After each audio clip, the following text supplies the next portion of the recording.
Parliament ఎన్నికలకు సంబంధించి ఒక కంప్లీట్ పిక్చర్ అయితే కనిపిస్తోంది. అయితే క్లారిటీ వచ్చిందా? మండుతున్న ఎండలకు తోడు పొలిటికల్ హీట్ కూడా అదే స్థాయిలో పెరుగుతున్నప్పుడు పార్టీల నాయకులు, క్యాండిడేట్లు, క్యాడర్ ఎలా చూస్తున్నారు? ప్రస్తుతం మనతో పాటుగా ఉన్నారు భువనగిరి పార్లమెంటు స్థానానికి బీఆర్ఎస్ ఎంపీ అభ్యర్థిగా సెలెక్ట్ అయినటువంటి క్యామ మల్లేష్ గారు. మల్లేష్ గారు నమస్కారం అండి. నమస్కారం అమ్మ.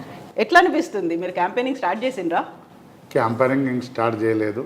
అందరు మా నాయకులను, ముఖ్య నాయకులను, కార్యకర్తలను అందరినీ కలవడము, వాళ్ళ ఫోన్లలో కాంటాక్ట్ కావడం జరుగుతుంది. అయితే బీఆర్ఎస్ పార్టీ నుంచి చివరి వరకు ఎదురు చూస్తే వచ్చినటువంటి లిస్టులో మీ పేరు ఉన్నట్టుంది. ఒక ముగ్గురిని అనౌన్స్ చేసిండ్రు ఆ రోజు. మీ పేరు, ఆ తర్వాత నల్గొండ ఎంపీ పేరు, ఆ తర్వాత సికింద్రాబాద్ పేరు. ఎందుకంత లాస్ట్లో చేసిండ్రు అనౌన్స్? మా పార్టీల అంచెల వారీగా లాస్ట్కి కావచ్చు, కానీ అన్ని రాజకీయ పార్టీల కన్నా మమ్మల్ని ముందు అనౌన్స్ చేసారు. బీజేపీ వాళ్ళను మొదలు చేసిర్రు, తర్వాత మమ్మల్ని చేసారు. మా తర్వాత రాత్రే కాంగ్రెస్ వాళ్ళు అయ్యారు. మాది లాస్ట్ టైం కాదు. సిపిఎం కూడా అక్కడి నుంచి కంటెస్ట్ చేస్తా అంటున్నది కదా.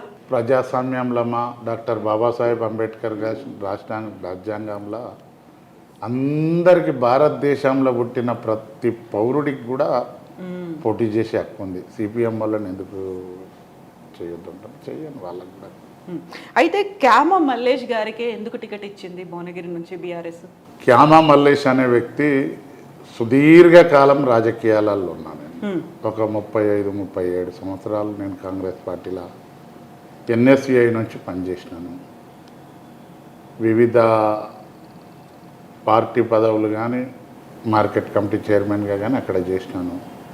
ఒకసారి కాంగ్రెస్ పార్టీ నుంచి కూడా కంటెస్ట్ చేయడం జరిగింది. జిల్లా కాంగ్రెస్ ప్రెసిడెంట్గా ఉన్నాను. కంటెస్ట్ చేస్తే మా పార్టీలోనే కొంతమంది ఇండిపెండెంట్గా చేసి నన్ను ఓడగొట్టడం జరిగింది.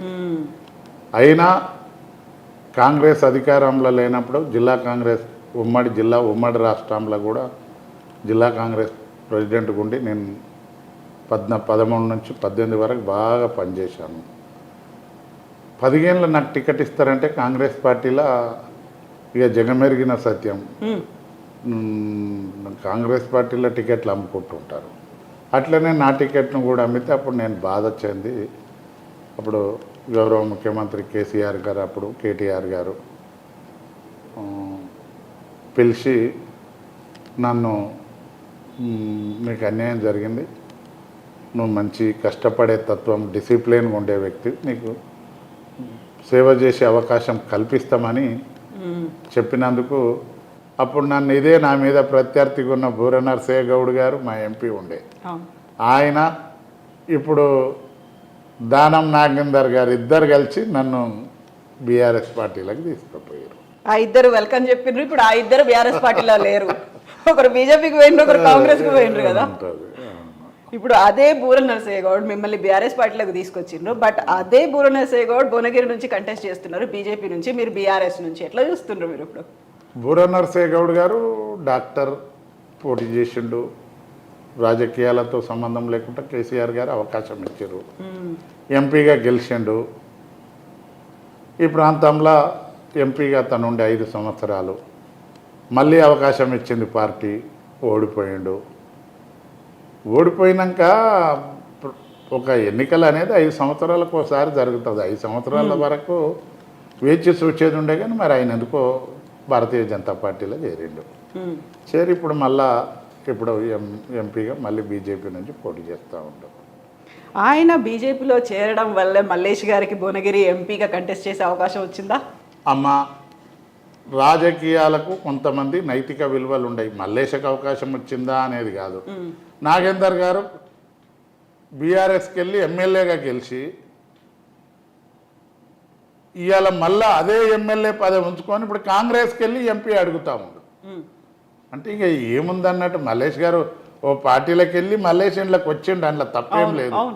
నేనేదో అందులో పదవులు అనుభవించో ఆ పార్టీతోటి లాభపడో కాదు, నా చెమటను దారపోసిన 20-30 ఏళ్ళు కార్యకర్త కాడికి వెళ్ళి. కాబట్టి అట్లేముండదు. నేనేదో పార్టీ మారింది అంటే నాకు అన్యాయం జరిగితే నేను పార్టీ. బోల్డ్ అంత కాంపిటీషన్ కనిపించింది కదా బీఆర్ఎస్ పార్టీలో. మల్లేష్ గారి పేరు అనౌన్స్ చేసే ముందే ఇంటర్నల్గా ముందు నుంచి ఉన్న వాళ్ళు మాకు కావాలని రికమెండేషన్స్ చేసుకున్నారు, లేకుంటే పోయి అక్కడ లాబీయింగ్లు చేసుకున్నారు. వాళ్ళందరికీ కాదని మల్లేష్ గారికి ఎందుకు ఇచ్చిండ్రు? కేసీఆర్ గారికి అపారమైన రాజకీయ అనుభవం ఉంది. ఈ రాష్ట్రాన్ని, ఈ ప్రజలను ఎలాంటి ఇబ్బంది జరగకుండా పాలన అందియాలనే సంకల్పం ఉంది వారికి.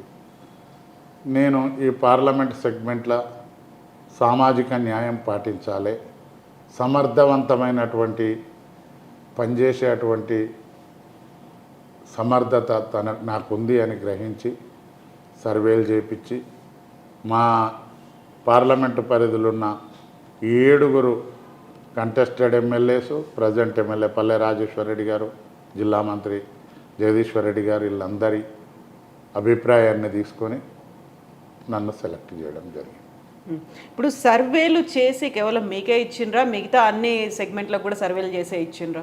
అన్నిటికీ ఎక్కడి పరిస్థితులను బట్టి అక్కడ ఈ మనిషి అయితే బాగుంటుంది, మనిషి సేవ చేయగలుగుతాడు, పార్టీ గెలిచి రాగలుగుతుంది అనే ఉద్దేశంతో సీట్లు ఇవ్వడం జరిగింది. బీఆర్ఎస్ పార్టీ తరఫున కేసీఆర్ గారు అనౌన్స్ చేసినటువంటి సీట్ల సంఖ్యను బట్టి చూసుకున్నట్టయితే ఒక లిస్టు వారీగా చూస్తే ఎందుకంత ఆలస్యంగా అనౌన్స్ చేశారని, ఒక దఫాకి 2ని, ఒక దఫాకి 3ని ఒకేసారి ఏకదమ్న అనౌన్స్ చేసే పరిస్థితి ఎందుకు లేదు అసలు? కేసీఆర్ గారు అట్లేం చేయలేదు. కేసీఆర్ గారు కంప్లీట్ అయిపోయినాయి, ఇంకా కాంగ్రెస్ పార్టీ ఇంకా టికెట్లు అనౌన్స్ కాలేదు. మీరు లేట్ అయింది. కేసీఆర్ గారిది ఏం లేట్ కాలేదు.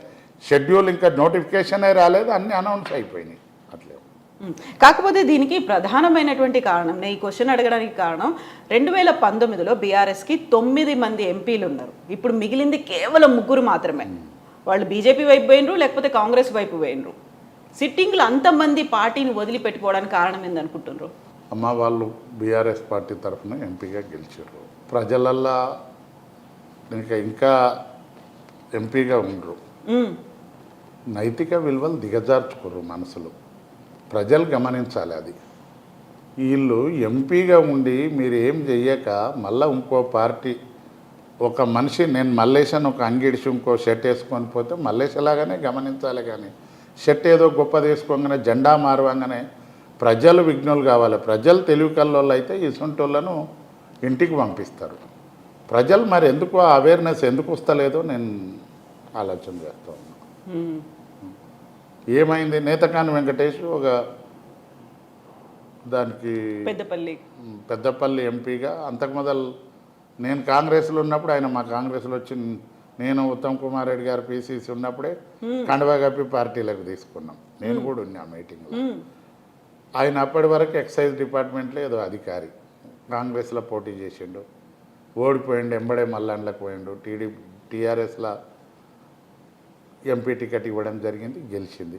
ఆ ఎంపీ పదవి వాంగనే మళ్ళీ కాంగ్రెస్లోకి పోయింది. ఏమవుతుందని గుణపాఠం చెప్పారు కదా కాంగ్రెస్ వాళ్ళు. ఇప్పుడు ఇవ్వలేదు కదా, ఇవ్వలేదు. అంత తొందరగా ఎవరైనా పార్టీలు మారడం, పార్టీలల్లో పదవులు అనుభవించి మారడం కరెక్ట్ కాదు. నీకు అన్యాయం జరిగితే మారితే దానికి ఒక అర్థం ఉంటుంది. కానీ నువ్వు అన్నీ అనుభవించి అన్నీ చేసి అట్లా మారితే ఎట్లా చెప్పండి?